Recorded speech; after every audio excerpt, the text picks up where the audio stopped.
किशोर मुंडे, जिल्हा परिषद हायस्कूल व कनिष्ठ महाविद्यालय जाम, पंचायत समिती मोहाडी, जिल्हा भंडारा या ठिकाणी कार्यरत आहे। आज मी त्रिमितीय आकार घटक विद्यार्थी मित्रांनो तुमच्यासाठी घेऊन आलेलो आहे।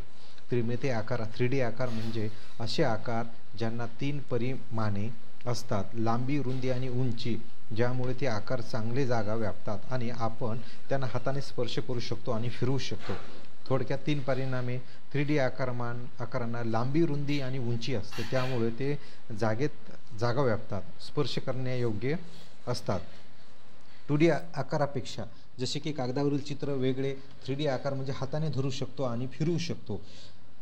घन, गोल, शंकू, दंडगोलाकार आणि पिरॅमिड हे 3D आकाराचे काही उदाहरणे आहेत।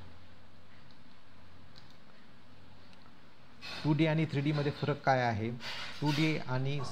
2D आकार सपाट असतात आणि त्यांचा फक्त लांबी आणि रुंदी असते, तर 3D आकारांना उंची देखील असते आणि ते जागा व्यापतात। त्रिमितीय धारणा, आपल्या डोळ्यांना त्रिमितीय धारणा असते, त्यामुळे आपण वस्तूंची खोली आणि जागा अनुभवू शकतो। दैनंदिन जीवनामध्ये 3D आकारांची उदाहरणे आपल्या दैनंदिन जीवनात अनेक ठिकाणी दिसतात, जसे की खेळणी, भांडी, इमारती इत्यादी। चौकोन म्हणजे 4 बाजू आणि 4 कोन असलेली एक बंदिस्त भूमितीय आकृती, त्याला चतुर्भुज देखील म्हणतात। चौकोनाचे सर्व कोन मिळून 360 डिग्री असतात। या ठिकाणी 3D शेप्स दिलेला आहे। पहिला आहे स्पेअर, दुसरा आहे क्यूब, सिलेंडर, पिरॅमिड आणि कोन। या तिन्ही 3D शेपला आपण हाताळू शकतो, बघू शकतो आणि हे आपण एखाद्या ठिकाणी ठेवल्याच्या नंतर ते त्या पद्धतीची जागा व्यापतात। परंतु 2D शेपमध्ये अशा प्रकार नसतो। 3D शेपमध्ये हे दैनंदिन जीवनातील आपल्याला दररोजचे दिसणारे काही उदाहरणे आहेत। या ठिकाणी 3D शेप बघा, क्यूबाइड जे की आपलं वीट, माचीस बॉक्स हे असू शकतो। क्यूब जे आपल्या खेळण्यामध्ये ठोकळा असू शकतो, त्याला आपण क्यूब म्हणतो। स्पेअर जसं की बॉल, खेळण्यातली चेंडू वगैरे या गोष्टी आपण हाताळू शकतो। सिलेंडर, गॅस सिलेंडर, किचनमधला डब्बा या सिलेंडर टाईप असतात। कोन, टोपी वगैरे यांनासुद्धा आपण हाताळू शकतो। Pyramid, hexagonal pyramid, triangular prism आणि हेक्झागोनल प्रिझम अशा प्रकारच्या वस्तू आपण दैनंदिन जीवनामध्ये हाताळू शकतो, ह्या 3D शेपमध्ये आहेत। या ठिकाणी एक क्यूबाइडचं उदाहरण तुमच्या समोर दिसत आहे की याला आपण कोणत्याही बाजूनं बघितलं तर तो सारख्या आकाराचा दिसतो आणि त्याला आपण हाताळू शकतो। आणि यांना दुसऱ्या आकृतीमध्ये जर बघत असाल तुम्ही तर वेगवेगळे व्हर्टेक्स वगैरे आहेत। नमस्कार मित्रांनो, मी सिद्धेश्वर मुंडे, जिल्हा परिषद हायस्कूल व कनिष्ठ महाविद्यालय जाम, पंचायत समिती मोहाडी, जिल्हा भंडारा या ठिकाणी कार्यरत आहे। आज मी त्रिमितीय आकार घटक विद्यार्थी मित्रांनो तुमच्यासाठी घेऊन आलेलो आहे।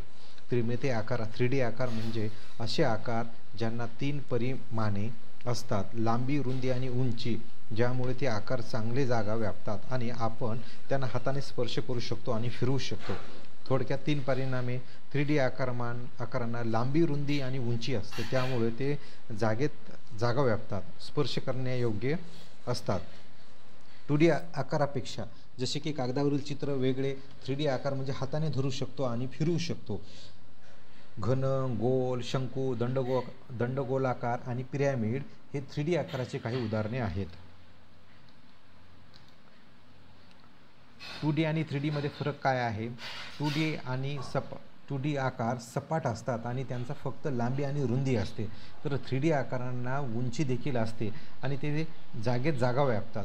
त्रिमितीय धारणा, आपल्या डोळ्यांना त्रिमितीय धारणा असते, त्यामुळे आपण वस्तूंची खोली आणि जागा अनुभवू शकतो।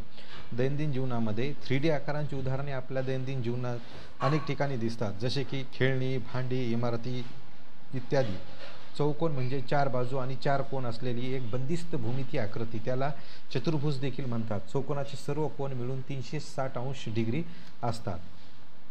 या ठिकाणी 3D शेप्स दिलेला आहे। पहिला आहे स्पेअर, दुसरा आहे क्यूब, सिलेंडर, पिरॅमिड आणि कोन। या तिन्ही 3D शेपला आपण हाताळू शकतो, बघू शकतो आणि हे आपण एखाद्या ठिकाणी ठेवल्याच्या नंतर ते त्या पद्धतीची जागा व्यापतात। परंतु 2D शेपमध्ये अशा प्रकार नसतो। 3D शेपमध्ये हे दैनंदिन जीवनातील आपल्याला दररोजचे दिसणारे काही उदाहरणे आहेत। या ठिकाणी